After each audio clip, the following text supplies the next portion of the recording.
ಪ್ರಿಯ Asa T V ವೀಕ್ಷಕರೆಲ್ಲರಿಗೂ ಇದು ನನ್ನ ಸಾಕ್ಷಿ ಕಾರ್ಯಕ್ರಮಕ್ಕೆ ಸ್ವಾಗತ. ಪ್ರಿಯರೇ, ಇಂದು ನಮ್ಮ ಮಧ್ಯದಲ್ಲಿ ತಮ್ಮ ಸಾಕ್ಷಿನ ಹಂಚಿಕೊಳ್ಳುವುದಕ್ಕಾಗಿ ಸಿಸ್ಟರ್ ನಾಗರತ್ನ ಅವರಿದ್ದಾರೆ. ಅವರನ್ನು ಈ ಕಾರ್ಯಕ್ರಮಕ್ಕೆ ನಾವು ಸ್ವಾಗತ ಸಿಸ್ಟರ್. ನಿಮಗೆ ಸಿಸ್ಟರ್, ನಿಮ್ಮ ಹೆಸರು ನಾಗರತ್ನ. ಓಕೆ, ನಿಮ್ಮ ಊರು? ಸೊನಾಲಿ. ಸೊನಾಲಿ ಅಂದರೆ ತೀರ್ಥಹಳ್ಳಿ ಅಲ್ಲ, ಹೊಸನಗರದಲ್ಲಿ ಸೊನಾಳಿ ಅಮ್ಮ ಅಂತ. ನೀವು ಹುಟ್ಟಿ ಬೆಳೆದದ್ದು ಸೊನಾಲಿಯಲ್ಲಿ? ಹುಟ್ಟಿ ಬೆಳೆದಲ್ಲಿ ರಮೇಶ್ವರ ಅಂತಲ್ಲಿ ಹೊಸನಗರಲ್ಲ ಮುಂದೆ ಚೆನ್ನಲ್ಲಿದ್ದಲ್ಲಿ ಕಡೆಗೆ ಹೊಸನಗರ ಸೊನಾಲಿಗೆ ಬಂದು ಸೊನಾಲಿಗೆ ಬಂದು ಅಲ್ಲಿ ಸೆಟ್ಲ್ ಆಗಿದೆ. ನಿಮ್ಮ ತಂದೆ ತಾಯಿಗಳು ಏನು ಮಾಡ್ಕೊಂಡಿದ್ದಾರೆ? ತಂದೆ ತಾಯಿಗಳು ಇದ್ದಾರೆ, ಇಲ್ಲಿ ಕುದುಮೆ ಕೆಲಸ ಮಾಡ್ಕೊಂಡಿದ್ರು ಆಚಾರ. ಅವಾಗ ಅಲ್ಲಿ ಕುದುಮೆ ಕೆಲಸ ಮಾಡ್ತಿದ್ರು. ಓಕೆ, ನಿಮ್ಮ ತಂದೆ ಎಷ್ಟು ಜನ ಮಕ್ಕಳು? ನೀವು 4 ಜನ. ತೀರ್ ಹೋಗಿದ್ರು ಅಣ್ಣ. ಓಕೆ, ಅಕ್ಕ ತಂಗಿಗಳು 3 ಜನ ಇದ್ದೀವಿ. 3 ಜನ ಇದ್ದೀವಿ, ಅಕ್ಕ ತಂಗಿ. ನನ್ನ ಅಕ್ಕ ಒಬ್ಬಳು, ತಂಗಿ ಒಬ್ಬಳು. ಓಕೆ, 3 ಹೆಣ್ಣು ಮಕ್ಕಳು. ಓಕೆ, ಏನೋ ತೀರ್ ಹೋಗಿರೋಂಥವ್ರು? ಅವ್ರ ಅಣ್ಣ ಮೊದಲೇನೆ 25 ವರ್ಷದ ಹಿಂದೆ. ಏನಾಗಿತ್ತು ಅವರಿಗೆ? ಏನೋ ಜಾಂಡೀಸ್ ಕಾಯಿಲೆ ಆಗಿತ್ತು. ಜಾಂಡೀಸ್ ಕಾಯಿಲೆ ತೀರಿ. ನಿಮಗೆ ಅವಾಗ ಎಷ್ಟು ಏಜ್ ಇತ್ತು? ಒಂದು 12 ವರ್ಷ ಆಗ್ಬೋದು. 12 ವರ್ಷ ಆಗಿರ್ಬೋದಲ್ಲ. ಓಕೆ, ಈಗ 3 ಜನ ಹೆಣ್ಣು ಮಕ್ಕಳು ಮಾತ್ರ. ಓಕೆ, ನೀವು ಶಾಲೆಗೆ ಏನಾದ್ರು ಹೋಗಿದ್ದೀರಾ? ಹೋಗಲೇ ಇಲ್ಲ. ಶಾಲೆಗೆ ಹೋಗಲೇ ಇಲ್ಲ? ತುಂಬ ಕಷ್ಟ ಇದ್ರು. ಅಮ್ಮ ಅಪ್ಪಯ್ಯ ತುಂಬ ವಯಸ್ಸಾಗಿದ್ರು, ಕುಡ್ತ ಜಾಸ್ತಿ ಇದ್ರಲ್ಲ, ಕುಡಿತಿದ್ರು. ಅದಕ್ಕಾಗಿ ಅವ್ರಿಗೆ ಏನು ಕೆಲಸ ಮಾಡೋಕೆ ಆಗ್ತಿರ್ಲಿಲ್ಲ. ಅಮ್ಮ ಒಬ್ಬರೇ ಕೆಲಸ ಮಾಡಿ ಹೊಟ್ಟೆ ಹೊರಿತಿದ್ರು ನಮ್ಮನ್ನೆಲ್ಲ. ಅದಕ್ಕೆ ಕೆಲಸಕ್ಕೆ ಹೋಗಕ್ಕೆ ಆಗ್ತಿರ್ಲಿಲ್ಲ ಅವರಿಗೆಲ್ಲ. ಅಪ್ಪನಿಗೆ ಕುಲ್ಮೆ ಕೆಲಸ ಮಾಡ್ತಿದ್ರಲ್ಲ, ಹಾಗೆ ನಾವೇ 3 ಜನ ಶಾಲೆಗೆ ಇಲ್ಲಿಗೆಲ್ಲ ಹೋಗ್ತಿರ್ಲಿಲ್ಲ. 3 ಕೂಡ ಶಾಲೆ ಹೋಗ್ತಾ ಇರಲಿಲ್ಲ? ಯಾರೂ ಹೋಗಲಿಲ್ಲ. ಅಮ್ಮನೂ ಅಕ್ಕನೂ ಹೋಗಲಿಲ್ಲ, ತಂಗಿನೂ ಹೋಗಲಿಲ್ಲ, ನಾನು ಹೋಗಲಿಲ್ಲ ಶಾಲೆಗೆ. ತುಂಬ ಕಷ್ಟ ಇತ್ತು ಮನೆಯಲ್ಲಿ. ಕಷ್ಟ ಇತ್ತು. ತಂದೆ ತುಂಬ ಕುಡಿತಿದ್ರು. ಕುಡಿದು ಬಂದ ಮನೇಲಿ ಹೊಡಿಯುವಂಥ ಜಗಳ ಎಲ್ಲ ಮಾಡ್ತಿದ್ರಲ್ಲ, ಅದಕ್ಕಾಗಿ ಹೊಟ್ಟೆ ಕೆಲಸ ಕಷ್ಟ ಅಲ್ಲ ಅವಾಗಿನ ಕಾಲದಲ್ಲೆಲ್ಲ. ಅದಕ್ಕಾಗಿ ನಮ್ಮನ್ನೆಲ್ಲೂ ಶಾಲೆಗೆಲ್ಲ ಕಳಿಸ್ಲಿಲ್ಲ. ನಾವೆಲ್ಲ ಎಲ್ಲೂ ಎತ್ತು ಕೋಣ ಕಾಳ್ಕೊಂತ ಇದ್ದಿದ್ವಿ. ಕೋಣ ಮೇಸಿ ಅದನ್ನೇ. ಓಕೆ, ತಾಯಿಯವ್ರು ಏನು ಮಾಡ್ತಿದ್ರು? ತಾಯಿಯವ್ರು ಕೂಲಿ ಕೆಲಸಕ್ಕೆ ಹೋಗ್ತಿದ್ರು. ತಾಯಿ ದುಡ್ಡು ತಂದು ಮನೆ ಇದು ಮಾಡಬೇಕಿತ್ತು. ಮನೆಗೆ 3 ಜನ 4 ಜನ ಹೊಟ್ಟೆ ಹೊರಿಬೇಕಿತ್ತಲ್ಲ ಅಮ್ಮನಿಗೆ. ತಂದೆಯವ್ರು ಏನು ಕೆಲಸ ಮಾಡಿದ್ರೆ? ಕೆಲಸ ಮಾಡ್ಬೇಕು, ಖರ್ಚಾಗಿ ಮಾಡ್ತಿದ್ರು ಬೇಗನೆ. ಎಷ್ಟು ಕುಡಿತಿದ್ರಲ್ಲ, ಅದಕ್ಕಾಗಿ ಕುಡಿತಿದ್ರೆ. ಮನೆಗೆ ಏನು ತಂದು ಕೊಡ್ತಾ ಇರಲಿಲ್ಲ, ಮನೆಯನ್ನು ನೋಡ್ಕೊಳ್ತಾನೆ ಇರಲಿಲ್ಲ, ನೋಡ್ಕೊಂತಿರ್ಲಿಲ್ಲ. ಅದರಿಂದ ನಿಮಗೆ ಕಲಿಲಿಕ್ಕೆ ಆಗಲಿಲ್ಲ. ನಿಮಗೆ ಕಲಿಯೋಕೆ ಆಸೆ ಇತ್ತಾ? ಕಳಿಸ್ಲೇ ಇಲ್ಲ. ನಾವು ಕೆಲಸನೇ ಜಾಸ್ತಿ ಮಾಡ್ತಿದ್ವಿ, ಬಿಟ್ಟರೆ ಶಾಲೆ ಅಂತ ಗೊತ್ತೇ ಇಲ್ಲ, ಹೋಗಲಿಲ್ಲ, ಕಳಿಸ್ಲೇ ಇಲ್ಲ. ನಿಮ್ಮ ಊರಲ್ಲಿ ಶಾಲೆ ಇತ್ತಾ? ಶಾಲೆ ಇತ್ತು, ಇದ್ರೂ ಕಳಿಸ್ಲಿಲ್ಲ. ಅಕ್ಕಪಕ್ಕದವರೆಲ್ಲ ಹೋಗ್ತಿರಲ್ಲ. ಅವಾಗಿನ ಕಾಲದಲ್ಲಿ ಎಲ್ಲರೂ ನಮ್ಮೂರಲ್ಲಿ ಒಂಥರ ಎಲ್ಲರೂ ಬರ್ತದೆ. ನಮ್ಮ ಏಜಿನಲ್ಲಿ ಬೆಳೆದ್ರೆ ಯಾರು ಶಾಲೆಗೆ ಹೋಗಲಿಲ್ಲ. ಯಾರು ಹೋಗಲಿಲ್ಲ. ತುಂಬ ಕಷ್ಟದೇ ಇತ್ತು ಆವಾಗ ಸಹ. ಎಲ್ಲ ಕಷ್ಟದಲ್ಲೇ ಇದ್ದು. ಓಕೆ, ನಿಮ್ಮ ತಂದೆಯವರು ಕುಡಿದು ಬಂದ ತಾಯಿಯವರಿಗೆ ಮಾತ್ರ ಹೊಡಿತಿದ್ರು, ನಿಮಗೂ ಪೆಟ್ಟು ಬೀಳ್ತಿತ್ತು? ತಾಯಿಯವರಿಗೂ ಹೊಡಿತಿದ್ರು, ನಮಗೂ ಜಗಳ ಮಾಡ್ತಿದ್ರು. ಹೊಡಿತಿರ್ಲಿಲ್ಲ, ನಿಮಗೆ ಹೊಡಿತಿರ್ಲಿಲ್ಲ, ಜಗಳ ಮಾಡ್ತಾಯಿದ್ರು. ಓಕೆ, ಅಂದರೆ ಆ ಒಂದು ಕಷ್ಟ, ಚಿಕ್ಕ ಪ್ರಾಯದಲ್ಲಿ ಕೆಲಸ ಅಂದರೆ ನೀವು ಇದು ದುಡ್ದು ನೀವು ಸಹ ದುಡ್ದು ಮನೆಗೆ ನಾವೇ ಕಡೆಗೆ ದುಡ್ದು ನಾವೇ ಜೀವನ ಮಾಡೋಕ್ಕೆ ಶುರು ಮಾಡಿದ್ವಿ. ಅವಾಗ ಅಪ್ಪನೂ ವಯಸ್ಸಾಗಿದ್ರು ಸ್ವಲ್ಪ, ಅವ್ರಿಗೂ ಕೆಲಸ ಮಾಡೋಕೆ ಆಗ್ತಿರ್ಲಿಲ್ಲ. ಅಮ್ಮನಿಗೆ ಅಪ್ಪಯ್ಯ ಹೊಡೆದು ಅದೊಂಥರ ನೋವಿನಲ್ಲಿ ಅಮ್ಮ ಕೆಲಸ ಮಾಡ್ತಾನೇ ಇರಲಿಲ್ಲ. ನಾವು 11 ವರ್ಷದೊಳಗೆ ಎಲ್ಲ ಕೆಲಸ ಕಲ್ತಿದ್ವಿ. ಆಡು ಕೆಲಸಕ್ಕೆ ಹೋಗ್ತಿದ್ವಿ. 12 ಅಣೆ ಸಂಬಳಕ್ಕೆ ಹೋಗ್ತಿದ್ವಿ. 12 ಅಣೆ ಸಂಬಳಕ್ಕೆ ಹೋಗಿ ಅದೇ ಕೂಲಿ ಮಾಡ್ಕೊಂಡು ಬರ್ತಿದ್ವಿ. ಬರ್ತಾಯಿದ್ವಿ. ಓಕೆ, ಮತ್ತೆ ಅಂದರೆ ಇದೇ ರೀತಿ ಅದೇ ರೀತಿ ಕಷ್ಟದಲ್ಲಿ ಆಯಿತು ಒಂಥರ. ಓಕೆ, ಮತ್ತು ನಿಮಗೆ ಮದುವೆ ಯಾವ ಟೈಮಲ್ಲಿ ಆಯಿತು? ಅಕ್ಕನ ಮದುವೆ ಆಯಿತು. ಅಕ್ಕನ ಮದುವೆ ಆಗಿ ಒಂದು ತಿಂಗಳಿಗೆ ಅಣ್ಣ ತೀರಿ ಹೋದರು. ಅಣ್ಣನ ತೀರಿ ಹೋಗಿ 1 ತಿಂಗಳಿಗೆ ಅಪ್ಪನೂ ತೀರಿ ಹೋದರು.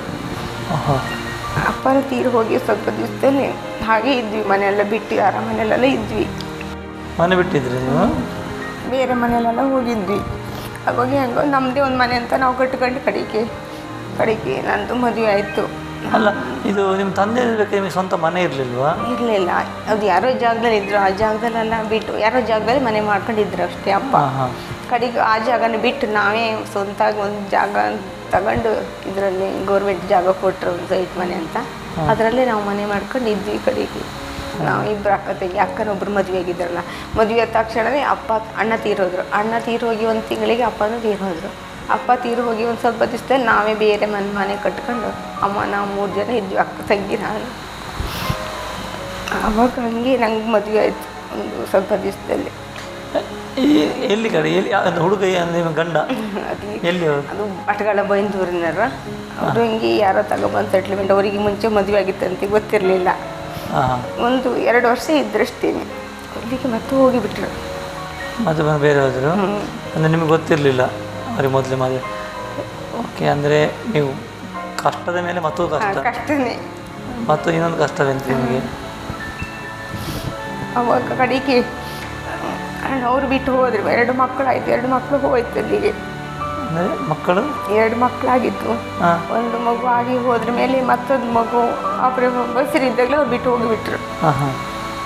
ಮತ್ತೆ ಯಾರು ಕೇಳೋರಿಲ್ಲಲ್ಲ ಅಂತೇಳಿ ಅಮ್ಮನ ತಂಗಿನ ಬಿಟ್ಟು ಹೋಗ್ಲಿಕ್ಕೆ ಆಗಲ್ಲ ಅಂತ ನಾನು ಮನೆಯಲ್ಲೇ ಇದ್ದೆ.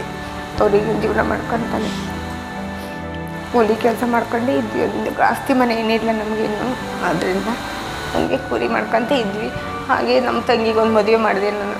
ತಂಗಿ ಮದುವೆ ಮಾಡ್ಕೊಳ್ಳೋಳು ತುಂಬ ಕಷ್ಟ. ಅವರಿಗೆ 2ನೇ ಸಂಬಂಧಕ್ಕೆ ಅವರಿಗೂ ಕೊಟ್ಟಿದ್ದು, ವರದಕ್ಷಿಣೆ ಕೊಡೋಕ್ಕಾಗಲ್ಲ ಅಂತ. ಅವಳು ತುಂಬ ಕಷ್ಟದಲ್ಲಿದ್ದಳು. ಅವಳೇ ದೇವ್ರ ಬಳಿಗೆ ಬಂದು ಯೇಸು ಸ್ವಾಮಿ ಬೆಳಗ್ಗೆ ಪಾಸ್ಟ್ರೆಲ್ಲ ಪ್ರೇಯರ್ ಮಾಡಿ ಪಾಸ್ಟ್ರ್ ಬಳಿಗೆ ಬಂದು ಅವಳು ನನ್ನ ತಂಗಿ ಬಂದಿತ್ತು ಅಷ್ಟು. ಸುರಿಗೆ ಯೇಸು ಸ್ವಾಮಿ ಸಂಖ್ಯೆ ಅಂದ್ಕೊಂಡು ಅದಕ್ಕಿಂತ ಮೊದಲು ನಿಮಗೆ ಯೇಸು ಸ್ವಾಮಿ ಬಗ್ಗೆ ಏನೋ ತಿಳಿದಿರಲಿಲ್ಲ, ಗೊತ್ತಿರಲಿಲ್ಲ, ಏನು ಗೊತ್ತಿರಲಿಲ್ಲ. ನಮ್ಮ ತಂಗಿ ಬಂದರು, ನಾನು ತಂಗಿಗೆ ಬೈದಿದ್ದೆ. ನೀನು ಅವ್ರಿಗೂ ಹೋಗ್ಬೇಕು ಅಂತ ಇಲ್ಲ, ನಮಗೆ ದೇವ್ರು ಏನು ಅನ್ನೋದು ಗೊತ್ತಿಲ್ಲ. ಸ್ವಲ್ಪ ಜ್ಞಾನ ಎಲ್ಲ ಕಡಿಮೆ ಇರ್ತಾರ, ಓದಿರಲ್ಲ. ಅದಕ್ಕೆ ನೀವು ಹೋಗ್ತೀಯಲ್ಲ, ಹೋಗು ಅಂದೆ. ನೀನು ಬಾರಿ ಅಂದ್ರೆ ನಾನು ಬರಲ್ಲ ಅಲ್ಲಿಗೆ. ನನಗೆ ಊರಲ್ಲೆಲ್ಲ ಒಂಥರ ಸಿಂಗಾರ ಮಾಡ್ಕೊಂಡೆಲ್ಲ ಓಡಾಡೋದು, ಹಣಿಗಿಡದ ಹಾಗೆ ಹಿಂಗೆ ಅಂತ ಇರ್ತಾರಲ್ಲ ಅಂತ ಹೇಳಿದ್ದೆ. ಅವಳು ಒಬ್ಬಳೇ ಹೋಗಿ ಬರ್ತಿರ್ಲಿಲ್ಲ. ಅವಳಿಗೆ ತುಂಬ ಕಷ್ಟ ಬಂತು. ಮಕ್ಕಳಿಗೆ ಒಂದೇ ಮಗು ಹುಟ್ಟೋಳಿಗೆ, ಆ ಮಗುಗಾಗಿ ತುಂಬ ಕಷ್ಟ ಆಗಿ ಇಲ್ಲಿಗೆ ಬಂದು ಇವ್ರು ಪ್ರೇಯರ್ ಮಾಡಿಸಿದ್ರು. ಅಷ್ಟೆಲ್ಲ ಪ್ರೇಯರ್ ಮಾಡ್ಕೊಳ್ಳೋರಿಗೆ ಸ್ವಲ್ಪ ಕಡಿಮೆ ಆಯಿತು ಬಂತು.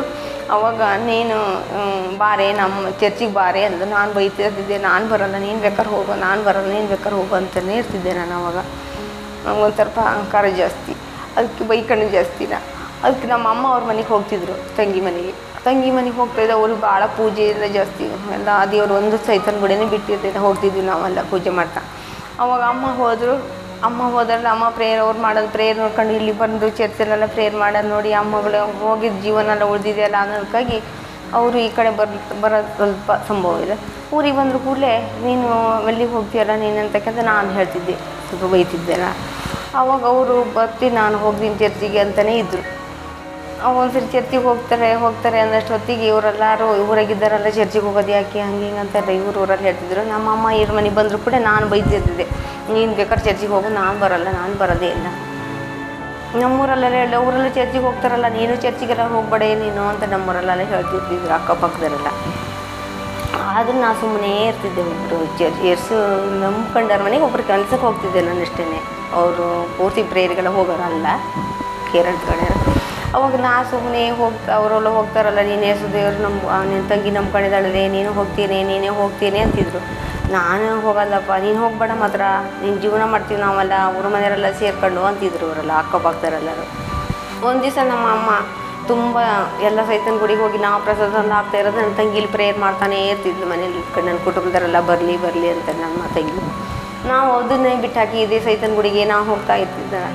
ಅವಾಗ ಒಂದು ದಿವಸ ಇವರು ಅಮ್ಮನಿಗೆ ತುಂಬ ಹುಷಾರಲ್ಲದೆ ಪ್ರಜ್ಞೆ ತಪ್ಪಿ ಬಿದ್ದರು. 3 ದಿವಸ ಪ್ರಜ್ಞೆ ಬರಲೇ ಇಲ್ಲ. ಹೋಗಿದ್ದೆ ಜೀವ ಹೋದೆ. ಎಲ್ಲರೂ ಬಾಯಿಗೆಲ್ಲ ಬಿಟ್ಟಾಯಿತು, ಊಟಕ್ಕೆಲ್ಲ ಏನೂ ಸರ್ಕಣಕ್ಕಾಗ್ತಿರಲಿಲ್ಲ. ಅವಾಗ ಅಕ್ಕಪಕ್ಕರೆಲ್ಲರೂ ಬಂದು ನೋಡಿ, ಹೋಗಿದ್ದಾರಂತೂ ಗೊತ್ತಿಲ್ಲ, ಇದ್ದಾರಂತೂ ಗೊತ್ತಿಲ್ಲ, ಇನ್ನೇನು ಮಾಡೋದು. ಕಡೆಗೆ ಇವ್ರದ್ದು ನೀನು ನೋಡ್ಸ್ಕೊಬರ್ತೀಯಲ್ಲ, ಎಲ್ಲ ತೊಂದರೆ, ಅಣ್ಣ ತೀರೋಗಿದ್ದ, ಅಪ್ಪ ತೀರೋಗಿದ್ದು ಅಂತ. ನಮಗದ್ರ ಬಗ್ಗೆ ಗಮನನೇ ಇಲ್ಲ. ನನಗೆ ಒಟ್ಟೇನೋ ಒಂಥರದಲ್ಲಿದೆ. ಅವಾಗ ಇವ್ರು ನಾನು ಕರ್ಕೊಂಡ್ಬಂದು ಪ್ರೇಯರ್ ಮಾಡಿಸ್ತೀನಿ, ನೀನು ಒಪ್ಕೊಂತೀನಿ ಅಂದು. ಹ್ಞೂ ಮಾಡಿಸೋ ನೀನು ಅಂದು. ಪಾಸ್ಟ್ರು ಬಂದು ಪ್ರೇಯರ್ ಮಾಡಿದ್ರು. ಇಲ್ಲಿಂದ ನೀವು ಬಂದು ಸಲ್ಲಿ ಬಂದು ಪ್ರೇಯರ್ ಮಾಡಿ ಒಂದು ಪ್ರೇಯರ್ ಎಣ್ಣೆನೆಲ್ಲ ಕೂಡಿಸಿ ಮೈಗೆಲ್ಲ ಹಾಕಿ ಪ್ರೇಯರ್ ಮಾಡಿ ತಕ್ಷಣವೇ ನಮ್ಮಮ್ಮ ಎದ್ದು ಕೂತ್ಕೊಂಡ್ರು. ಊಟ ಮಾಡಿದ್ರು, ಹೊಟ್ಟೆ ತುಂಬ ಊಟ ಮಾಡಿದ್ರು ಅಷ್ಟೊಂದು. ಅವರಿಗೆಲ್ಲ ಅಕ್ಕಪಕ್ಕದವರಿಗೆಲ್ಲ ಗೊತ್ತಾಯ್ತಾ, ನೀನು ಆತನ ನೀನು ನಂಬ್ಕೊಬಿಡು, ನಮ್ಮವರೆಲ್ಲ ಕೇಳಿದ್ರು, ನೀನು ನಂಬ್ಕೊಂಬರ್ತಿ ಅಂತ ಹೋಗಿ ಜೀವನೇ ಬಂದ್ರಲ್ಲ ನಿಮ್ಮ ಅಮ್ಮನಿಗೆ, ನೀನು ನಂಬ್ಕೊಂಡು ಬಿಡು, ನಾವೇನು ಹೇಳೋದಿಲ್ಲ. ಅದರ ಮಾವ ದಿಕ್ಕಳು ನಮ್ಮವರೆಲ್ಲ, ನಮ್ಮ ಮಾವ ಚಿಕ್ಕಪ್ಪ ದಿಕ್ಕಳೆಲ್ಲ ಇದರಲ್ಲಿ. ಅವಾಗ ಅವರು ನಂಬ್ಕೊಳ್ಳಿ ಅಂದರೂ ಕೂಡ ನಾನು ನಂಬಿಬಿಟ್ಟೆ, ನಾನು ಇಲ್ಲಿಗೆ ಚರ್ಚಿಗೆ ಬರ್ತೀನಿ ಅಂತ. ಅಂದರೆ ತಾಯಿಗೆ ಗುಣ ಆದ ನೋಡಿ ನಿಮಗೆ ನಂಬಿಕೆ ಬಂತು.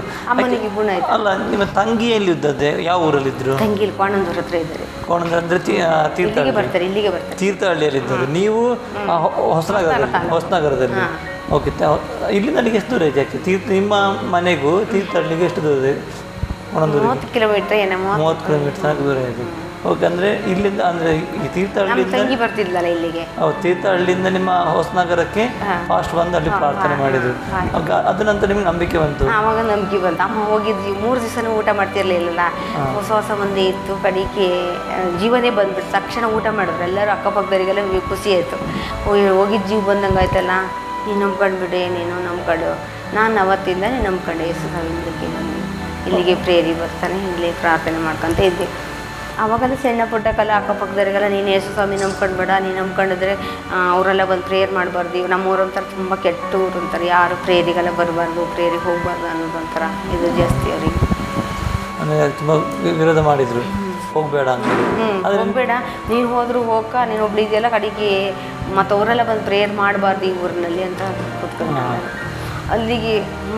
ನಿನ್ನ ಹಂಗೆ ಒಬ್ರು ಹೇಳಿದ್ರು, ನೀನು ನೀರಲ್ಲಿ ಕೆರೆ ತಣ್ಣಗೆ ಕೊಟ್ಟು ಬರ್ತೀನಿ ಕಣೆ, ನೀನು ಈ ಊರಲ್ಲಿ ಇರಬಾರ್ದು, ನೀನು ಏನು ತಪ್ಪು ಮಾಡಿದ್ದೀನಿ ನೀನು ಅಂದರು. ಏನು ತಪ್ಪು ಮಾಡಿದ್ದೀನಿ, ನೀನೇ ಕಾದಿಯವ್ರನ್ನೆಲ್ಲ ನಂಬ್ಕೊಳಕ್ಕೆ ಹೋಗಿದ್ದೀಯ ಅಂತೆಲ್ಲ ಬೈದ್ರು ತುಂಬ. ಆದರೂ ಅವರಿಗೂ ಅಲ್ಲಿಗೂ ಸುಮ್ಮನೆ ಆ ಕಡೆ ಅಂತ ಹೇಳ, ನೀನೇ ಸ್ವಲ್ಪ ನೀನೇ ನೋಡ್ಕೊಂಡು ನಂಗೆ ಗೊತ್ತಿಲ್ಲ ಅಂತ. ನಮ್ಮ ಅಮ್ಮನಿಗೂ ಬೇಜಾರಾಗಿ ಪ್ರೇಯರ್ ಮಾಡ್ತಿದ್ರು. ಅವರಿಗೂ ಅವರೆಲ್ಲ ಏನೋ ಆಗಿ ಹೋಗಿಬಿಟ್ರು. ಅಲ್ಲಿಲ್ಲ ಊರಲ್ಲಿ ಅವರೇ ಬಿಟ್ಟು ಹೋಗಿಬಿಟ್ರು. ಯಾರು ಅವ್ರು ಹೇಳಿದ್ರಲ್ಲ, ಊರಲ್ಲಿ ಅವ್ರ ಊರಲ್ಲಿ ಅವರೇ ಬಿಟ್ಟು ಅವರೇ ಬಿಟ್ಟು ಹೋದ್ರು. ಅವರಿಗೂ ತುಂಬ ಕಷ್ಟ. ಅಮ್ಮ ನೀವು ಆರೋಗ್ಯ ಒಳ್ಳೆ ಆಯಿತು? ಅಮ್ಮ ಆರೋಗ್ಯ 15 ವರ್ಷದ ತನಕ ಚೆನ್ನಾಗಿದ್ರು. ಅವ್ರು ಸಹ ಪ್ರೇಯರಿಗೆ ಬರ್ತಾ ಇದ್ರು? ಅವ್ರು ಇಲ್ಲಿ ಪ್ರೇಯರಿಗೆ ಬರ್ತಿದ್ರು. ಊರಿನಿಂದನೇ ನಾನು ಯೇಸು ಸ್ವಾಮಿ ನೋಡ್ಕೊಂಡು ಅವ್ರು ಇಲ್ಲಿಗೆ ಬರ್ತಾನೆ ಇದ್ರು. ನಂತರ ಏನಾಯ್ತು ನಿಮ್ಮ ಜೀವಿತದಲ್ಲಿ? ಯಾವ ರೀತಿ? ಎಲ್ಲ ಕಷ್ಟದಲ್ಲೂ ದೇವರು ನಮ್ಮ ಜೊತೆಗೆ ಇದ್ಕೊಂಡು ನಡೆಸ್ತಾನೆ ಇದ್ದಾರೆ ಅಷ್ಟೇ. ಇದುವರೆಗೂ ನಡೆಸಿದ್ದೇವ್ರಿಂದ ಮುಂದೆ ನಡೆಸ್ತಾರಂತ ಇದ್ದೀನಿ ಅಷ್ಟೇ. ಕೈ ಬಿಡಲಿಲ್ಲ, ದೇವ್ರ ಕೈ ಬಿಡಲಿಲ್ಲ. ಎಷ್ಟೊಂದು ಸರಿ ಒಂದು ಕರೆಂಟ್ ಒಬ್ಬಳೇ ಇದ್ದೆ, ಕರೆಂಟ್ ಹೊಡಿತಾ ಇರ್ತಿತ್ತು. ಅವ್ರ ತಗಕ್ಕೆ ಹೋಗಿದ್ದೆ, ಹೆಂಗೆ ಕರೆಂಟಿನ ತಪ್ಪಿ ಹೋಗಿ ಕಾಟಿ ಮೇಲೆ ಮನ್ಸಿದ್ರೆ ನಂಗೆ ಗೊತ್ತೇ ಇರಲಿಲ್ಲ. ಅಮ್ಮ ಇರಲಿಲ್ಲ ಅವಾಗ. ನಾನು ಯಾಕೆ ಕರೆಂಟಿನೆಲ್ಲ ವೈರೆಲ್ಲ ಹೊರದು ಹೋಗಿದ್ದೆ, ನಾನು ಬಂದು ಕಾಟ್ ಮೇಲೆ ಮನ್ಕೊಂಡಿದ್ದೀನಲ್ಲ, ಇದು ಹೆಂಗೆ ದೇವರೇ ನನ್ನ ಜೊತೆ, ದೇವರೇ ತಪ್ಪಿಸಿದ್ದಾನೆ. ಕರೆಂಟಿಗೆ ಹೋಲ್ಟ್ ಹಾಕೋಷ್ಟೊತ್ತಿಗೆ ಹೆಂಗೆ ತಪ್ಪಿ ಹೋಗಿದ್ದೀನಿ ನನಗೆ ಗೊತ್ತಿಲ್ಲ. ನಾನು ಹೋಗಿ ಕಾಟಲ್ಲಿ ಮಲ್ಕೊಂಡು ಬಿಟ್ಟಿದ್ದೀನಿ ಅಂತ ದೇವ್ರು ತಪ್ಪಿಸಿದ್ದೀನಿ. ಒಂದ್ಸಲಿ ಒಂದು ಹಾವು ಇದು ಕಾಡಿಗೆ ಸರ್ಪ ಅಂತ ಬಂದನ ಎದುರುಗಡೆಗೆ ನಿಂತ್ಕೊಂಡಿದ್ದೀನಿ, ನನಗೆ ಕಾಣ್ತಾನೇ ಇರಲಿಲ್ಲ. ಏನು ಚೂರು ತಡೆದ್ರೆ ಕೊಚ್ಚುತ್ತೆ ಅನ್ನೋಷ್ಟು ಟೈಮಲ್ಲಿ ಬಂದಾಗ ಅಷ್ಟೇ ಹೊತ್ತಿಗೆ ಸಪ್ಪ ಅಂತ ಸುಮ್ಮನೆ ಅದೇ ತಕ್ಷಣ ಹೋಗಿಬಿಡ್ತದೆ. ಈಗ ಹಾವು ಬಂದರು ನಿಲ್ಲಿಲ್ಲ ಅಲ್ಲಿ. ಒಬ್ರು ಬೇರೆ ಹೇಳಿದ್ರು, ನಾನು ನಿನ್ನ ನೋಡ್ರೆ ಹಾವು ಎದುರು ಹೋಗ್ತೀನಿ, ನೀನೇ ಬಾ ನನ್ನ ಜೊತೆಲಿ ಬಾ, ನೀನು ಒಬ್ಬರು ಸಾವುಕಾರ ಹೋಗ್ತಿದ್ದೆ ಕೆಲಸಕ್ಕೆಲ್ಲ. ದೇವ್ರ ಮೇಲೆ ರೀತಿ ತಪ್ಪಿಸಿದ್ದಾರೆ. ದೇವ್ರ ಮೇಲೆ ನೀವು ಆ್ಯಕ್ಚುಲಿ ಹೊಸನಗರದಲ್ಲಿದ್ದೀರಿ, ಅಲ್ಲಿಂದ ಮತ್ತೆ ನೀವು ಈಚೆ ಬಂದ್ರೆ? ಅಲ್ಲಿ ಹೊಸನಗರ ಅಂದರೆ 10 ರೂಪಾಯಿ ಬಸ್ ಚಾರ್ಜ್ ಅತ್ಲಾಗೆ, ಈ ಕಡೆ 30 ರೂಪಾಯಿ ಬಸ್ ಚಾರ್ಜ್ ಆಗುತ್ತಲ್ಲ. ಅಲ್ಲಿ ನಾವು ಚರ್ಚಿಯಲ್ಲಿ ಏನಂತ ನೋಡಲಿಲ್ಲ, ಹೋಗಲಿಲ್ಲ, ನಮ್ಗೆ ಗೊತ್ತಿಲ್ಲ. ಇಲ್ಲಿಗೆ ನಮ್ಮ ತಂಗಿ ಬರ್ತಿದ್ಲಲ್ಲ, ಈ ಪಾಸ್ಟ್ರೆ ನಮ್ಮನ್ನು ಪ್ರೇಯರ್ ಮಾಡಿದ್ರಿಂದ ನಮ್ಮ ಅಮ್ಮನೆ ಬಿಡುಗಡೆ ಆಯಿತು, ನಮಗೂ ಎಲ್ಲ ಅದೆಲ್ಲ ಸಮಾಧಾನ ಸಿಗ್ತಲ್ಲ ಅಂತೇಳಿ. ಯಾಕಂದರೆ ನೀವು ಇರುವುದೀಗ ಹೊಸನಗರದಲ್ಲಿ, ಸೊನಾಲಿ ಅಂತ ಹೊಸನಗರ. ಅದೇ ಹೊಸನಗರ ಸೊನಾಲಿ, ಅಲ್ಲಿಂದ ಇಲ್ಲಿ ಪ್ರೇಯರ್ಗೆ ಬರ್ತಾಯಿದ್ವಿ, ತೀರ್ಥಹಳ್ಳಿಗೆ ಬರ್ತಾಯಿದ್ವಿ. ಓಕೆ. ನಿಮಗೆ ನೀವು ಪ್ರೇಯರ್ಗೆ ಬರಲಿಕ್ಕೆ ಪ್ರಾರಂಭ ಮಾಡಿದ್ರಿ, ನಿಮಗೆ ಏನು ಅನ್ನಿಸ್ತು? ಅಂದರೆ ಸಮಾಧಾನ ಆಯಿತು. ಮುಂಚೆ ಒಂದ್ಸಲಿ ಸಾಯ್ಬೇಕಂತ ಹೋಗಿದ್ದೆ, ಸಾಯಲಿಕ್ಕೋಸ್ಕರ ಹೋಗಿದ್ರಿ. ಯಾವ ಟೈಮಲ್ಲಿ? ಈ ಯೇಸು ಸ್ವಾಮಿ ನಂಬಕ್ಕಿದ್ರೆ ಮುಂಚೆ. ಅದು ಏನು ಕಾರಣ? ಏನೇನೋ ಸಣ್ಣ ಪುಟ್ಟ ಮಾತೆಲ್ಲ ಬರ್ತಿತ್ತ, ಇಂಥಕ್ಕೂ ಬಂತು, ಬೇಜಾರಾಯಿತು. ಅವು ಹೋಗಿ ಇನ್ನೇನು ಮಾಡೋದು, ವಿಷ ಕುಡಿಯೋ ಸಾಧ್ಯ ಬಿಟ್ಟಿತ್ತು. ಹೋದೆ, ಏನು ಮಾಡೋದು, ಇಷ್ಟು ಬಾಟ್ಲಿ ಸಿಕ್ಕಲಿಲ್ಲ, ಇಟ್ಟಿದ್ದು ಬಾಟ್ಲಿ ಅಷ್ಟೇ. ಬಾಟ್ಲಿ ಇಟ್ಟಿದ್ರಿ, ಅದು ನಿಮ್ಮ ಕೈಗೆ ಸಿಕ್ಕಲಿಲ್ಲ, ಅಷ್ಟೊತ್ತಿಗೆ ಸಿಗಲಿಲ್ಲ. ಹಾಗೆ ಬಂದೆ, ಅಲ್ಲಿ ವಾಪಸ್ ಬಂದ್ರಿ. ಓಕೆ. ಅಂದರೆ ಬೇಸರ ಆಗುವಾಗ ಸಾಯಬೇಕು ಅಂತೇಳಿ. ಈಗ ಏನು ಕಷ್ಟ ಬಂದರೂ ಸಾಯ್ಲಿಕ್ಕೆ ಮನಸ್ಸು ಬರ್ದಿಲ್ಲ, ದೇವರು ಇದನ್ನೆಲ್ಲ. ಅದೇ ಯಾಕೆ ಕಷ್ಟಗಳು ಬರ್ತದೆ, ಕ್ರಿಸ್ತ ನಂಬಿಕೊಂಡು ಮೇಲೆ ನಿಮಗೆ ಅನೇಕ ಕಷ್ಟಗಳು ಬಂತು. ಆದರೆ ಮೊದಲು ಕೂಡ ಕಷ್ಟ ಬರ್ತಾಯಿತ್ತು, ಆದರೆ ಮೊದಲು ಅದಕ್ಕೆ ಮಾರ್ಗ ನಿಮ್ಗೆ ಗೊತ್ತಿರಲಿಲ್ಲ, ತಪ್ಪಿಸೋ ರೀತಿ ನಿಮ್ಗೆ ಗೊತ್ತಿರಲಿಲ್ಲ, ಯಾರು ತಪ್ಪಿಸ್ತಾ ಅಂತ ಗೊತ್ತಿರಲಿಲ್ಲ.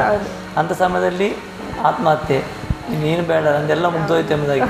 ಆದರೆ ಈಗ ಕಷ್ಟ ಬರುವಾಗ ನಮಗೊಂದು ಮಾರ್ಗ ಇದೆ ಅಲ್ಲ, ನಿಮಗೆ ಅದರಿಂದ ಒಂದು ಬಿಡುಗಡೆ ಕಂಡಿದ್ದೇವೆ, ಸಿದ್ಧ ಮಾಡಿಟ್ಟಿರ್ತಾರೆ, ನಮಗೆ ನಂಬಿಕೆ ಇದೆ. ಈಗ ಏನು ಎಷ್ಟು ಕಷ್ಟ ಆದರೆ ಇನ್ನೊಬ್ಬಳೇ ಇರ್ತೀಯಲ್ಲ, ನಿಂಗೆ ಏನು ಹೆದರಿಕೆ ಆಗಲ್ಲ, ಕೇಳ್ತಾರಲ್ಲ. ಏನಾದರೂ ನಂಗೆ ಭಯನೇ ಇಲ್ಲ. ಯೇಸು ಸ್ವಾಮಿ ಇದ್ದತ್ತಿಗೆ ಎಷ್ಟು ಕಷ್ಟದಲ್ಲಿದ್ದರು, ಏನು ಚಿಂತೆಯಲ್ಲಿ ದುಃಖದಲ್ಲಿದ್ದರು, ದೇವ್ರು ನನ್ನ ಜೊತೆಗೆ ಇದ್ದೇ ಇರ್ತಾನೆ. ಏನಾದ್ರು ಒಂದು ಚೂರು ಸಣ್ಣದು ಒಂದು ಮನಸ್ಸಲ್ಲಿ ಬೇಜಾರಾದರೂ ಅಷ್ಟೊತ್ತಿಗೆ ಅದು ನಂಗೆ ಬೇಕಾಗಿದ್ದು ವಸ್ತುನ ದೇವ್ರು ಯಾವ ರೀತಿಯಿಂದ ಯಾರ ಮೂಲಕನ ತಂದು ಕೊಟ್ಟು ಬಿಡ್ತಾನಲ್ಲ, ಅದರಿಂದ ನಂಗೆ ಯಾವ ಭಯನೂ ಇಲ್ಲ, ಯಾವ ಚಿಂತೆನೂ ಇಲ್ಲ, ಸಮಾಧಾನದಲ್ಲೇ ಇದ್ದೀನಿ. ಈಗ ನೀವು ಒಬ್ಬಂಟಿಗರಾಗಿದ್ದೀರಿ, ಈಗ ನೀವು ಏನು ಮಾಡ್ತಿದ್ದೀರಿ ದಿನದ ಖರ್ಚಿಗೋಸ್ಕರ? ಖರ್ಚಿಗೆ ಹೆಂಗಾಲ ಆಗಿ ಹೋಗುತ್ತಿದೆ, ಅಂದರೆ ಕೆಲಸ ಕೆಲಸಕ್ಕೆ ಮಾಡ್ತಿದ್ದೀರಾ? ಹೋಗ್ತಿದ್ದೀನಿ. ಯೇಸು ಸ್ವಾಮಿ ನಂಬಿದ್ರ ಮೇಲೆ ನಮ್ಮೂರಿನಲ್ಲಿ ಎಲ್ಲರಿಗೂ ನಂಬಿಕೆ ಬಂತು. ಇವರು ಕದಿ ಇರಲ್ಲ ಇವರಲ್ಲ ಅಂತಿಲ್ಲ. ಅಡಿಕೆ ಸುತ್ತದಲ್ಲಿ ಆ ಊರಿನಲ್ಲಿ ಯಾರ ಮನೆಗೂ ತಂದು ಹಾಕ್ತಿರಲಿಲ್ಲ, ನಮ್ಮ ಮನೆಗೆ ಎಲ್ಲ ತಗೊಂಬಂದು ಹಾಕ್ತಾರೆ. ಇವ್ರು ಕದಿ ಇರಲ್ಲ, ಇವ್ರ ಮನೆಯಲ್ಲೇ ಮಾಡಿ 23 ಫಸ್ಟಿಗೆಲ್ಲ ಅವ್ರ ಮನೆ ನೀರು ಕುಡಿಬಾರ್ದು, ಅವ್ರ ಮನೆಗೆ ಹೋಗಿ ಅವ್ರ ಮನೇಲಿ ಏನು ಅವ್ರು ಮಾತಾಡಿಸ್ಬಾರ್ದು, ಅವ್ರ ಜೊತೆಗೆ ಇರಬಾರ್ದು ಅಂತೇಳಿ ಎಲ್ಲ ತುಂಬ ವಿರೋಧ ಮಾಡಿದ್ರು. ಈಗ ಎಲ್ಲರೂ ಬಂದ್ಕೊಂಡು ಅವ್ರ ಮನೆಗೆ ಅಡಿಕೆ ಸುತ್ತ ಮಾಡ್ಬೇಕಂದ್ರೆ ಒಂದು 23 ಜನರಿಗೂ ತಗೊಬಂದು ಅಡಿಕೆ ತಗೊಂಡು ಹಾಕಿ ಅಡಿಕೆ ಸುತ್ತ ಮಾಡ್ಕೊಂಡು ಹೋಗ್ಬಿಡ್ತಾರೆ ಅವರೆಲ್ಲ ಬಂದು. ಹಾಂ, ಅಂದರೆ ಮೊದಲು ನಿಮಗೆ ವಿರೋಧ ಮಾಡ್ತಿದ್ರು? ಹಾಂ, ಮೊದಲು ಒಂದ್ಸರಿ ಪ್ರೇರಿಗೆ ಯಾರೋ ಬಂದಿದ್ರು, ಯಾವುದೇದೋ ಒಂದು ವಿಚಾರಕ್ಕಾಗಿ. ಅವಾಗೆಲ್ಲ ತುಂಬ ಹೊಡೆದಾಟ ಎಲ್ಲ ಮಾಡಿ ಜಗಳನ್ನೆಲ್ಲ ಮಾಡಿದ್ರು ಅವರಿಗೆಲ್ಲ. ಆ ಹೊತ್ತಿನಲ್ಲಿ ದೇವರು ಹೆಂಗೆ ನಾನು ತಪ್ಪಿಸಿದ್ನ ನನಗೆ ಗೊತ್ತಿಲ್ಲ. ನಾನೇನು ಪಕ್ಕದ ಮನೇಲಿ ಸುಮ್ಮನೆ ಹೋದಿ, ಇಲ್ಲಿ ಒಂದು ಮನೆಯಲ್ಲಿ ಹೋಗೋಷ್ಟೊತ್ತಿಗೆ ಅವರಿಗೆಲ್ಲ ಹೊಡೆದು ಜಗಳನ್ನೆಲ್ಲ ಮಾಡಿದ್ದಾರೆ. ನನ್ನಂತೂ ಸುರಕ್ಷಿತರದಿಂದ ದೇವ್ರ ಅಕ್ಕೆ ಮನೇಲಿ ಇಟ್ಕೊಂಡು ನಾನು ಕಾಪಾಡಿ ಕಡೆಗೆ ಬಂದರು ಕೂಡಲೇ ಇಲ್ಲ ಇವ್ರದ್ದೇನು ತಪ್ಪು ಇರಲಿಲ್ಲ, ಇವ್ರಿಗೆ ಹಂಗೆಲ್ಲ ಮಾಡಬಾರ್ದಿತ್ತು, ಅವ್ರಿಗೆ ಪ್ರೇರಿಗೆ ಬರಲೇಬಾರ್ದು ಅಂತ ಇದ್ರಲ್ಲ. ಬೇರೆ ಯಾರೋ ಒಂದು ಟಿ ವಿ ಪ್ರೋಗ್ರಾಮ್ ಹಾಕಿದ್ರು, ಆ ಥರ ಇರೋದು ಆ ಊರಿನಲ್ಲಿ. ಸ್ವಾಮಿ ಬಂದಾಗ ಪ್ರೇಯರ್ ಮಾಡಬಾರ್ದು, ಅಲ್ಲಿಗೆ ಹೋಗಬಾರ್ದು ಅನ್ನೋರು. ನೀನು ಹೋಗು ಅಂತೇಳಿ. ಹಾಗೆ ನಿಮಗೆ ವಿರೋಧ ಮಾಡುವಾಗ ನಿಮ್ಗೆ ಏನು ಅನ್ನಿಸ್ತಿತ್ತು? ಅಂದರೆ ಪ್ರೇಯರ್ಗೆ ಹೋಗಬೇಡ, ನಿಮಗೆ ನಿಮ್ಮ ಮನೇಲಿ ನೀರು ಕುಡಿಬೇಡ, ಅವ್ರ ಮನೆ ನೀರು ಕುಡಿಬೇಡ ಅಂದಂಗೆ ನಾನು ಏನೂ ಒಂಥರ ತಿಳುವಳಿಕೆ ಇರಲಿಲ್ಲಲ್ಲ, ಯಾಕೆ ಹಿಂಗೆ ಅಂತಾರಲ್ಲ ಅಂತ ನನ್ನ ಮನಸ್ಸಿಗೆ ಬೇಜಾರಾಗ್ತಿತ್ತು. ಆದರೂ ಒಂದಲ್ಲ ಒಂದು ದಿವಸಕ್ಕೆ ಅವ್ರು ಬರ್ತಾರೆ ಅನ್ನೋದು ಒಂದೇ ನಂಬಿಕೆ ಇದು. ಈಗ ಎಲ್ಲರೂ ಬರ್ತಾರೆ, ಊಟನ ಮಾಡ್ತಾರೆ, ಮನೇಲಿ ಬಂದು ಕೂತ್ಕೊಂಡಿದ್ದು ಅವ್ರಿಗೇನಾದ್ರು ಬೇಜಾರಾದ್ರೂ ಕೂಡ ನಮ್ಮ ಮನೆಗೆ ಬಂದು ನನ್ನ ಹತ್ರನೇ ಮಾತಾಡ್ಕೊತ ಹೋಗ್ತಿರ್ತಾರೆ. ಆದರೂ ಒಂದು 2-3 ಜನ ಬಂದರು ಮತ್ತು ವಾಪಸ್ಸಿಗೆ ಹೋದ್ರು ಬಿಡಿ. ನಂಗೇನು ಆಸೆ ಅಂದರೆ ನಮ್ಮ ಊರಿನಲ್ಲಿ ಒಬ್ಬರಾರು ಬರ್ಬೇಕು ಚರ್ಚಿಗೆ ಅನ್ನೋದು ಒಂದೇ ಆಸೆ. ಆ ಊರಿನಲ್ಲಿ ಇದ್ದಾರಲ್ಲ ದೇವ್ರನ್ನ ಕಂಡ್ಕೊಳ್ಬೇಕು ಅನ್ನೋದು ಒಂದು ಆಸೆ. ನೀವಾಗೋಸ್ಕರ ಪ್ರಾರ್ಥನೆ ಮಾಡ್ತೀರಾ? ಮಾಡ್ತಾನೇ ಇರ್ತೀವಿ. ನಿಮ್ಮ ಊರಿನವ್ರಿಗೋಸ್ಕರ ಅವರೆಲ್ಲ ರಕ್ಷಣೆ ಹೊಂದಬೇಕು. ನಮಗಂತೂ ಮಕ್ಕಳಿಲ್ಲ, ಮಕ್ಕಳನ್ನಾರು ಪ್ರೇರಿ ಕೊಡಲ್ಲ ಅಂದರೆ ಊರಾಗಿದ್ದಾರು ಒಬ್ಬರಾರು ಬರ್ಬೇಕು ಅನ್ನೋದು ಒಂದೇ ಆಸೆ. ಊರಾಗಿದ್ದ ರಕ್ಷಣೆ ಹೊಂದ್ಬೇಕು ಅನ್ನೋದು ಖಂಡಿತ.